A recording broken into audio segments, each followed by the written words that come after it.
man, we come to the reaction video new to try and make sure that sub on them, smash that notification. Right? See what I dropped that? We gotta stop. We gotta stop this malarkey right here.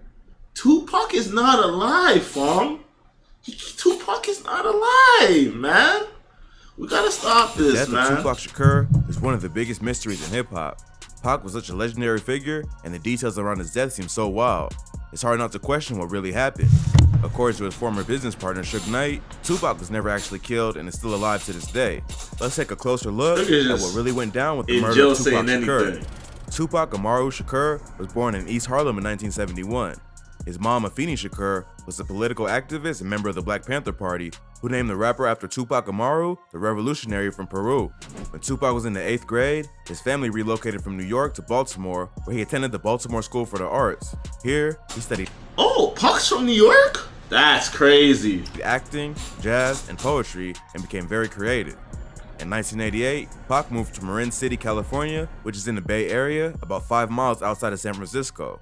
He started rapping in 1989 under the name MC New York, but he debuted as Tupac in 1991 and featured on the Digital Underground single, Same Song. Not long after that, he was featured on the soundtrack to the album Nothing But Trouble and dropped his first solo album, Tupacalypse Now. The album peaked at number 64 on the Billboard chart and was certified gold in 1995. But the album also attracted a lot of controversy after a man named Ronald Ray Hubbard would kill a Texas Highway Patrol trooper, and his defense attorney would claim that he was influenced by Tupac's themes of police brutality. The album would face a lot of criticism from Dan Quayle, the vice president of the United States at the time, and instantly made Pac a controversial figure. Pac would release his second album, Strictly For My in 1993, which debuted at number 24 on the Billboard charts. Pac was slowly getting more and more popular, and he was getting closer to the West Coast gangster rap sound that he's known for today. But while Pac was blowing up, he faced tons of legal controversies throughout the early 1990s, eventually sending him to jail in 95. In 1991, he filed a lawsuit against the Oakland Police Department for allegedly beating him up just for jaywalking. Police officers stopped me on the sidewalk and asked to see my ID. They sweated me about my name. They were charging me with jaywalking. He sued him for $10 million, but the case settled out of court for only $43,000. I call this press conference to announce that I have filed a $10 million claim against 2 Oakland police officers and the city of Oakland on behalf of Tupac. In 1992, Pac was signing autographs in the parking lot of one of his shows in Marin City, and suddenly a fight broke out. Pac was carrying a Colt Mustang pistol and drew it to protect himself. At some point, he allegedly dropped it on the ground, and someone else picked it up, accidentally letting off a shot. That shot hit a 6-year-old boy named Quaid Walker Teal, who was riding his bike at a schoolyard 100 feet away. The boy was hit in the forehead and killed instantly. No one was ever arrested for the shooting, but the boy's family filed a wrongful death lawsuit that settled out of court for $300,000 to $500,000. For your child? 2 brothers and off-duty cops named Mark and Scott Whitwell were out having a drink with their wives. They were crossing the street when a car Tupac was driving almost hit them. They were pretty drunk at the time, and they started an argument with Pac and everyone else in the vehicle. Another car pulled up as backup, and the Whitwells both ran away. As they were running away, Tupac allegedly shot one of them in the ass and the other in the leg and back. Man, caught an ass shot. Pac's out here giving ass shots. And everyone else Who's he, Dr. Miami? Another car pulled up as backup, and the Whitwells both ran away. As they were running away, Tupac allegedly shot one of them in the ass and the other in the leg and back. Pac was later charged for the shooting, but Whitwell was also charged with shooting at Tupac's car and making false statements to investigators. The charges were later dropped against everyone involved. Pac just couldn't stay out of trouble. The same year, he was accused of throwing a microphone and waving a baseball bat at a rapper named Chauncey Wynn during a concert at Michigan State University. He also beat up director Alan Hughes on the set of the film Menace to Society, which he originally had a role in. Tupac Shakur, of course, is no stranger to controversy. Last week in LA, he was convicted of assaulting filmmaker Alan Hughes last year. Plus, he was convicted of a 3rd-degree sexual assault after a woman accused him and 3 other men of assaulting her in a hotel room in New York. He was sentenced to 18 months to 4.5 years for the crime in 1995, but released later that year after Suge Knight posted his $1.4 million bond. Rap star Tupac Shakur is free on bail tonight after his indictment on the sexual assault on one of his fans. I would love Suge for life. This time, Pac's music career and celebrity image just kept getting bigger and bigger. He dropped his 3rd album, Me Against the World, in March 1995, which many consider to be one of his best projects. But he had so many controversies and legal bills to pay that by 95, he was almost broke and looking at spending the next few years in prison. Merry Christmas. to everybody. Merry Christmas to the press. I appreciate the present you've given me for giving me a fair trial and a fair shot at justice. I thank you from the bottom of my heart for just destroying everything I worked for the past 22 years. And a happy new year to you too. You did your job. I'm out of money. That's when Suge Knight came to him and convinced Tupac to sign with Death Row Records. Suge grew up in Compton, California, and was a football and track star in high school. He played football at El Camino College and later transferred to the University of Nevada. Suge, bro. He was eventually drafted by the Los Angeles Rams in the 1987 draft, but was cut during training camp. After leaving the NFL, he found work as a concert promoter and bodyguard for musicians like Bobby Brown. He formed his first music publishing company in 1989 and made his first check after Vanilla Ice used a sample from his song by his client Mario Johnson. According to rumors, Suge and his crew held Vanilla Ice by his ankles off a balcony after confronting him several times over the sample. Oh shit. So you didn't pay from the sample, eh? God damn. Vanilla Ice, Selling physical products is not the best way of making money on Amazon in 2021. Now, yes, that model does. Both Suge and Ice denied this rumor, but the rapper did end up signing over a significant amount of royalties from his hit song, Ice Ice Baby, to Mario and Suge. Not long after that, he started managing acts like DJ Quick and the DOC, who introduced him to NWA. Suge, Dr. Dre, and the DOC would then found Death Row Records and vowed to make it the Motown of the 90s. But just like Pac, throughout his come up, Suge would be the target of controversies and feuds within the industry. In 1993, Death Row would get into a public feud with Luther Campbell from the 2 Live crew, and Suge was spotted carrying a gun at a hip-hop convention in Miami that year. Suge was also known to be affiliated with the Bloods, and in '94, he opened a nightclub in Las Vegas called Club 662. The number 662, spelled out on a telephone keypad, spelled out MOB, member of the Bloods. Then, in 1995, he pled no contest to assaulting 2 rappers at a Hollywood recording studio and was sentenced to 5 years of probation. So when Suge met Tupac, they immediately clicked. There were 2 major figures in hip-hop who were hated by the media and constantly criticized for their glorification of violence and anti-establishment views. But while Tupac was struggling, Suge was still making millions from hit albums on his label like Dr. Dre's The Chronic and Snoop Dogg's Doggy Style. He agreed to help Pac out of the situation he was in, and they formed a partnership that would last up until Tupac was murdered a year later. Pac signed to Death Row Records and was released from Clinton County Correctional Facility in October 1995. Not long after that, Suge would travel to New York for the 2nd annual Source Awards, where he famously took the stage and dissed Diddy from Bad Boy Records. He dissed Diddy for appearing in his artist videos and collaborating on their songs, even though he was also trying to be a record label CEO. He also invited any artist who wanted a serious label run by serious executives to come to Death Row. And one other thing I'd like to say, any artist out there want to be an artist and want to stay a star, and don't want to have to worry about the executive producer trying to be all in the videos, all on the record, dancing, come to Death Row. This is the moment that really let fans in on the beef that was brewing between the East and West Coast music scene.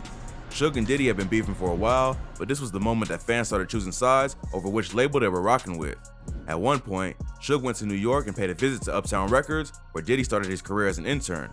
Somehow, Suge managed to convince all the major artists that Diddy had signed to the label to sign to his own management company. This included major acts like Jodeci and Mary J. Blige. Then, on September 24th, 1995, both Diddy and Suge were in attendance at Jermaine Dupri's birthday party in Atlanta when they got into a heated argument. Suge was with his bodyguard, Big Jake Robles, who was also a member of the Bloods. The fight escalated to the point that Diddy's childhood friend and bodyguard, Anthony Wolf Jones, pulled out a gun on Big Jake and was shot and killed. Over 20 years later, Wolf's death remains unsolved, and Diddy testified in court, and he wasn't even with his bodyguard that night. But it showed that the beef between Bad Boy and Death Row was getting serious. So Diddy's partner died, or Suge's Pac released his double album, All Eyes, testified in court, that guard, Big Jake Robles, who was also a member of the Bloods. The fight escalated to the point that Diddy's childhood friend and bodyguard, Anthony Wolf Jones, pulled out a gun on Big Jake and was shot and killed. Over 20 years later, Wolf's death remains unsolved, and Diddy testified in court, and he wasn't even with his bodyguard that night. But it showed that the beef between Bad Boy and Death Row was getting serious. In 1996, Pac released his double album, All Eyes on Me, which many consider to be his best record and one of the greatest projects of all time. It debuted at #1 on Billboard and sold 566,000 copies the first week. Pac was living the high life and was one of the most popular artists in the country. But he could only enjoy his success for so long, as he would be murdered later that same year outside a Mike Tyson fight in Las Vegas. On September 7th, 1996, Tupac attended the Mike Tyson vs. Bruce Seldon fight at the MGM Grand Casino in Las Vegas. After the fight, Tupac and his bodyguards were leaving a casino when they got into a fight with a man named Orlando Anderson in the lobby. Anderson was a member of the Southside Compton Crips who were beefing with the Bloods in Death Row. A few months prior, Anderson had been involved in an altercation at Lakewood Mall where he and his crew assaulted a man named Trayvon Lane, who was a member of Death Row, and snatched his chain. Lane ended up seeing Anderson at the fight that night and told Suge to take care of him. After the fight, Suge and Tupac got into a car and left the casino. They were stopped at a traffic light at the intersection of Flamingo and Koval when a white Cadillac pulled up alongside them and the passenger started letting off shots. Tupac was hit 4 times and Suge was grazed in the head. Pac was taken to the hospital and put into a medically induced coma and officially died 6 days later on September 13, 1996 at just 25 years old. It's now been almost 25 years since Pac was killed, and yet no one has ever been arrested for the murder. While some fans are convinced that his murder was orchestrated by Diddy as a part of the East Coast-West Coast beef, others say it was Anderson's crew who were seeking payback. Another theory is that Suge himself arranged the hit after rumors started circulating that Pac was unhappy with the situation at Death Row and looking to get out of his deal. The rumors were also fueled by the fact that the police investigation had so many holes in it. A member of Tupac's entourage named Yaki Gaddafi told police that he could identify the killer, yet they never followed up with him and he would be murdered 2 months later. Bad Boy star rapper Biggie Smalls would be murdered only 6 months after that, which added to the rumors that both murders were the result of the East Coast-West Coast beef. Biggie and Tupac were once friends and collaborators who had a falling out after Tupac was robbed at gunpoint in the lobby of Quad Studios in NYC. He accused Biggie of setting him up, and after that, they would send diss tracks back and forth at each other. This included the infamous Hit 'Em Up, where Tupac claimed he slept with Biggie's wife. But despite this heated rivalry, no one from Biggie's camp was ever investigated for the murder. In 1997, Tupac's mom, Afeni Shakur, sued Death Row Records for mishandling her son's finances and stealing millions of dollars from him. Many believe that this provided even more evidence that Suge may have had something to do with the murder. Just a week before he was killed, Tupac fired his lawyer, David Kenner, who also represented Death Row, and drafted his contract with the label. Plus, Suge was the one who invited Tupac to the fight and could be seen on surveillance footage from the MGM lobby making a phone call right before he and Pac got in the car. Another strange detail is that Knight claims that a bullet grazed his head, but this was never verified by any police officers or hospital staff.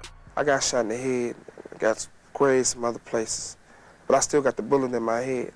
It's still there. Then, in July 2018, a man named DWYANE Keith D. Davis, a member of the Southside Crips, who was a childhood friend of Eazy-E and the uncle of Orlando Anderson, confessed to playing a role in Tupac's murder. He claims that he was a passenger in the white Cadillac that night, and he had been paid $1 million to kill Tupac by Diddy. He refused to name any other passengers, but confirmed that Anderson, who had been killed in '98, was the shooter. Diddy denied these rumors and still maintains his innocence. At the time of the confession, Davis was looking at doing 25 years in prison for an unrelated crime and may have been trying to use the confession as leverage. Like many young celebrities who died under mysterious circumstances, many fans believe that Pac is still alive and faked his own death and that he's hiding somewhere in a foreign country. In 2015, news reports started coming out claiming that a man named David Myers claimed to have helped Tupac fake his death and that Suge was in on the plot as well. This theory seemed to be backed up by an interview Suge did on TMZ where he claimed that Tupac was still alive. Suge says, "If you think about it right, why do you think nobody's been arrested if they said they didn't want to kill Tupac? Because Tupac not dead. If he was dead, they would be arresting those dudes for murder. You know he's somewhere smoking a Cuban cigar." Suge also mentioned that he's not the one who killed Tupac. He's the one who protected Tupac and that he knows the rapper's out there somewhere smoking a Cuban cigar. In this day and age, with all the security cameras and surveillance technology, if Tupac was still alive somewhere, he'd have to be deep underground to avoid getting caught. But then again, anything is possible. It seems likely that fans will never have a clear answer as to who killed Tupac. There are too many holes in the investigation, and most of the people who are involved are either dead or keeping their mouths shut. At least Pac's memory has lived on through the music, and he'll be remembered as one of the greatest rappers of all time. If you thought this video was crazy, be sure to check out. That's kind of wild still, but Pac's R.I.P. to Pac, man, you a legend.